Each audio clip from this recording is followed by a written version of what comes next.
The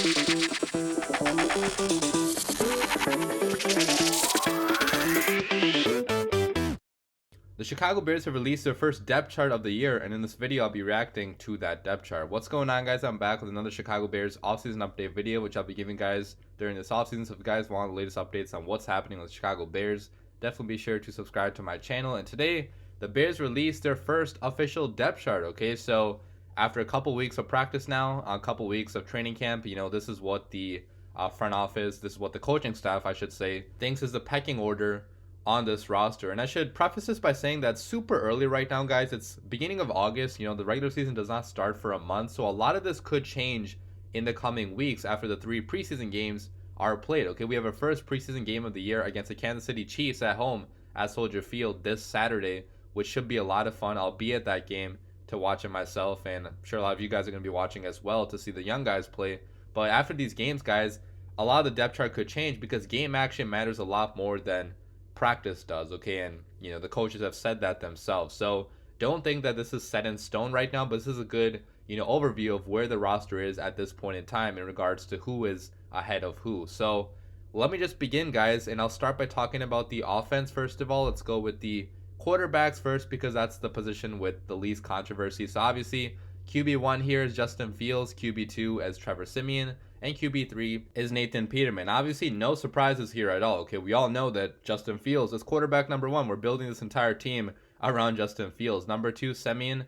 Siemian has not looked all that good in camp, I would say. Peterman has actually looked better than him going up against a third-string defense, obviously, but I would say that Siemian is more proven in the regular season than Peterman is. Okay, Peterman is one of the worst quarterbacks of all time when the games actually start. So I would agree with this depth chart at the QB spot. Let's go to wide receiver next, guys, and here we have Darnell Mooney, wide receiver number 1, Equanimeous St. Brown as a number 2, okay, on the first string. Then if you go to second string, Velus Jones, Byron Pringle. Then third string, Dante Pettis, N'Keal Harry. And then other, Tajay Sharp, Nasimba Webster, Daz Newsome, Kevin Shaw, Isaiah Coulter, Chris Finke, and David Moore. So obviously the biggest takeaway here, guys, is that Equanimeous St. Brown, okay, largely an afterthought with the Green Bay Packers, barely played with them, has earned his way to a starting spot on the Bears receiving core. Now keep in mind, obviously the Bears receiving core is not full of like proven playmakers, but the fact that he has risen up through the ranks and beaten out, you know, the rookie Velus Jones and, you know, one of the bigger signings, I would say, Byron Pringle, who's coming from a more proven background with the Chiefs, you know, that's a big deal, and that's good for St. Brown, man. I mean, he got a second opportunity here with the Chicago Bears, didn't get much of an opportunity there with the Packers, barely played there, but I'm happy he's making the most out of his second opportunity, and hopefully it translates to the games as well. Okay, I'm definitely going to be looking at him in the preseason game because he should be playing a decent amount, and hopefully he still does pretty well. And then aside from that, guys, only other thing I would point out here is that N'Keal Harry is still on third string, okay, even though he's going to be injured for the next few weeks until the regular season starts. And as of now, guys, he should still be making this roster, and I don't see many proven guys behind him. Like maybe Tajay Sharp makes it, maybe Daz Newsome, but I can't really see the other guys beating out N'Keal Harry, even though Harry's not going to play for the next few weeks, because Harry does have some of that potential that these other guys don't necessarily have. So that's the receiving core. Let's go to the running backs now. Okay, so first string David Montgomery, second string Khalil Herbert, third string Treston Ebner, and fourth string Darrington Evans and Demontre Tuggle. And no surprises here at all, guys. I mean, obviously we knew that Monty is the number 1. Herbert is a very close number 2, I would say. I mean, I still think that Herbert should get maybe even an equal amount of carries as Monty. Okay, it's going to be more split 50-50 than people think, in my opinion, because Herbert fits this new scheme very well, and the Chicago Bears will be running the football a lot this year. So good to see Herbert there. And then the rookie that we drafted, Treston Ebner, is a solid number 3, and he's been making a lot of plays, guys, in camp, showing off his athleticism and his versatility, you know, as a receiving back as well. So he should be, you know, a big part of the receiving game if he's not, you know, getting many carries. So that is the running backs. Going to the fullbacks now. So we got Kari Blasingame first string, and then Jake Tonges second string. Good to see that the fullback has returned to the Bears roster. Okay, the last couple years under Nagy, we did not have a fullback, but Blasingame is definitely going to make the roster because fullbacks are going to be crucial in this scheme. Okay, there's going to be some plays, I formation, other formations where, you know, fullback is going to be blocking for Dave Montgomery or for Khalil Herbert, and Blasingame has,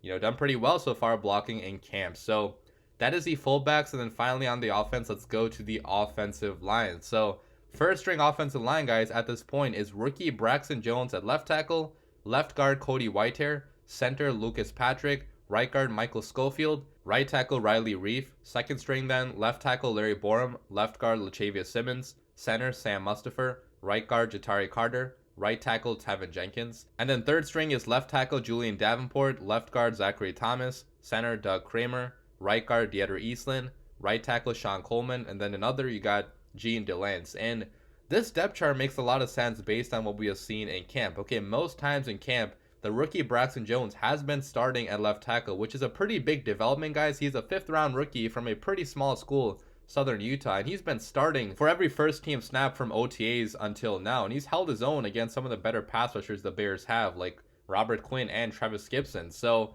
good to see Braxton Jones get rewarded with that first string left tackle spot, because that's a pretty big spot on the Bears offensive line, the biggest spot on the offensive line, protecting Justin Fields' blind side. But seems like the coaching staff trusts him enough to do that for Justin Fields this year. And aside from Braxton Jones, guys, the rest of our starting offensive line is full of experienced veterans. Okay, Whitehair, Patrick, Schofield, and Reef have played in many games in the NFL so far, and that's a good thing for Justin Fields, guys, because you want experience in front of Justin Fields. You want guys in there that have done it before, that can prove to be at least average, and a good portion of this O-line, guys, could be at least average. You hope that, you know, some of the second stringers, like maybe Tevin Jenkins, Larry Borum, the young guys, they eventually beat out Riley Reef at the right tackle spot because they have more upside and they're younger and under contract for longer. But if that doesn't happen, the starting O-line does not look half bad, depending on how good Braxton Jones can actually be when the games start. But otherwise, I'd agree with all of this except putting Sam Mustipher in front of Doug Kramer. Okay, Sam Mustipher offers us no upside compared to Doug Kramer. Doug Kramer is young, I know, but he has way more athleticism and way more upside than Sam Mustipher has shown at this point in the NFL. But that is the entire offense. Let's go to the defense now, okay? Starting with, let's go with defensive ends first, okay? So first string is Robert Quinn, Travis Gibson. Second string is Al-Quadin Muhammad, Mario Edwards Jr.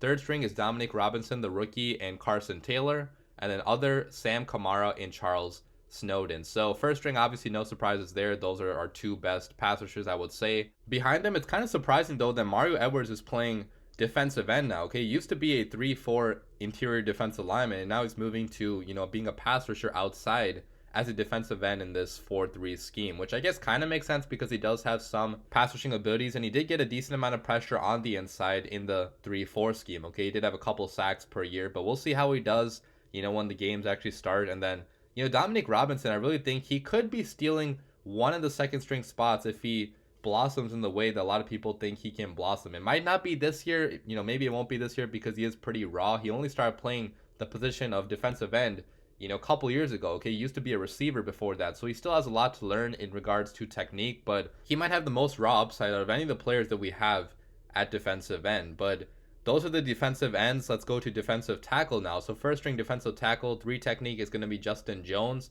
Second string, Kyrie's Tonga, the second-year player. Third string, Mike Pennell Jr. And then the other defensive tackle spot, Angelo Blackson, first string. Micah Treadway, second string. LaCale London, third string. And then Trevon Coley is an other. And not much to talk about here. The only changes I feel like could happen eventually is Kyrie's Tonga starting, just because he does have a lot of raw upside and power and size, you know, being this young and being second-year player that maybe eventually could beat out Blackson or Justin Jones. But right now, I think that Justin Jones and Blackson will be starting week 1. Going to linebacker then, okay? So first string linebacker, Nicholas Moreau, Roquan Smith, Joe Thomas. Second string is Jack Sanborn, Matt Adams, Noah Dawkins. Third string is DeMarcus Gates, a USFL player, Caleb Johnson, and Javin White. And obviously a big thing here, guys, is that if Roquan Smith is traded, our linebacking room looks pretty barren, okay? There's not that many proven guys here at all besides Roquan Smith. So you hope that Roquan Smith gets an extension pretty soon. But aside from him, you know, the only other players I would talk about here is that Joe Thomas has earned his way into a starting spot on the linebacking core, which, you know, I'm sure a lot of you guys have not heard of him, but he's made a lot of plays in camp, okay? According to defensive coordinator Alan Williams, he's made a handful of interceptions going up against the second string and also some against the first string. So right now, Joe Thomas will be starting. And then second string, guys, Jack Sanborn, you know, my UDFA crush, I would say, okay? The guy that I was really high on as a UDFA. He's still scheduled to make the Bears roster as of now, okay? He's basically the 5th linebacker on this linebacking core, and, you know, he's definitely going to make the roster if that is the case. Going to cornerbacks then, okay? So first string is Jalen Johnson and Kyler Gordon. Second string is Tavon Young and Kindle Vildor. Third string is Duke Shelley and Lamar Jackson. Then another, you got Greg Stroman Jr., Thomas Graham Jr., Jalen Jones, Jason Stanley, and Bo Pete Keys. And there's not too much surprising here. You know, obviously we knew that Jalen Johnson is cornerback number 1, Kyler Gordon, our highly prized rookie. Okay, our first pick of the draft this year. He was obviously going to be, you know, starting on the opposite side of Jalen Johnson, or maybe playing in nickel, guys, because he has played a lot of nickel cornerback so far. So we'll see where Kyler Gordon actually ends up playing, if it's outside or nickel. But regardless, he should be starting in most packages. Vildor is CB4, which is a lot better than last year when he was CB2 and starting for the majority of the year. I know that Vildor is kind of young, so maybe he does have some potential left, but nobody liked what they saw on tape last year, guys. I mean, he was a bad cornerback last year, so I'm still kind of hoping that Lamar Jackson, who's been having a very good camp up to this point, beats out Kindle Vildor to be a second stringer. Okay, he's made multiple plays on the ball, multiple interceptions, and he's looked very good out there up to this point. But that is the cornerbacks, and then finally going to the safeties. Okay, first string Eddie Jackson, Jaquan Brisker. Second string DeAndre Houston Carson, Dane Cruikshank. Third string Elijah Hicks, Michael Joseph. Then another, you got AJ Thomas and Devontae Harris. And there's not too much to talk about here, guys. Obviously, we knew that Eddie Jackson, Jaquan Brisker would be starting free safety and strong safety respectively, and you got great depth here at safety, guys. Like, I feel like DHC and Dane Cruikshank both could start at safety if need be. Elijah Hicks, you know, that's a rookie that a lot of people liked in the draft that we drafted in the 7th round, who is a very, you know, high motor player, really loves football. So I like our safeties, man, and hopefully Eddie Jackson especially returns to being the Eddie Jackson that we knew and loved. But that is basically all the roster. Oh yeah, let me go to special teams too really quickly. So punter Trenton Gill, kicker Cairo Santos, long snapper Patrick Scales, holder Trenton Gill, kick returner Khalil Herbert, and then punt returner Daz Newsome. So only thing I want to talk about here, guys, is that Khalil Herbert is the kick returner as of now, but I do feel like Velus Jones should take that job over with more playing time. Okay, Velus Jones was a very good kick returner in college football, and I feel like it would be crazy not to take advantage of his returning abilities, both at kick returner and maybe also at punt returner too, if he wants to do that. But that's the end of the video, guys. Let me know your thoughts about this depth chart down below in the comments. Do you agree with this? Do you disagree? Who do you think is going to move up in the depth chart in the next few weeks? But I hope you guys enjoyed the video. I'll be back again with my training camp recap video later tonight. But as always, guys, bear down.